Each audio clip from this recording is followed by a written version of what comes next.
Now, I have several patients who tell me, Doc, I have had a marginally elevated hemoglobin A1C for about 10 to 15 years. It means nothing. But what they need to realize is that it takes 2 to 3 decades of a fatty pancreas before you progress to type 2 diabetes. But the fatty pancreas initially is actually making more insulin. But phase 1 insulin response, what that means is that when there is a slight shift in glucose, the pancreas squirts an amount of insulin into the vicinity, and it reduces glucagon production. That is gone. Now, Lydia Shishipank has shown that as you progress from normal to obesity to type 2 diabetes or pre-diabetes and type 2 diabetes, the amount of fat in your pancreas goes up. So here is a study that has looked at obese men and women and compared them to lean controls.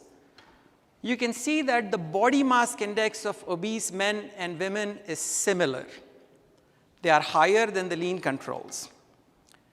However, women are blessed. And the reason I say that is because for the same BMI, the men had more visceral fat, had higher liver and pancreatic fat content. They were also more insulin resistant, as evidenced by high fasting insulin and high HOMA-IR scores.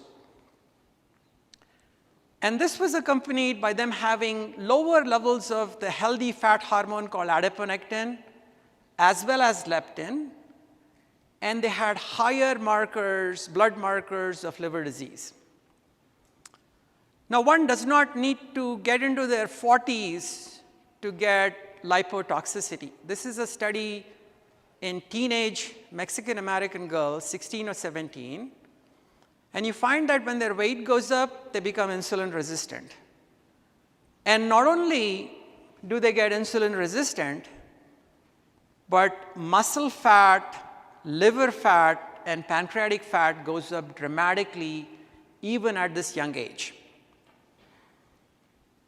Now, you don't need to actually become obese to have insulin resistance and lipotoxicity, because this study looked at offsprings of type 2 diabetics and compared them with lean controls.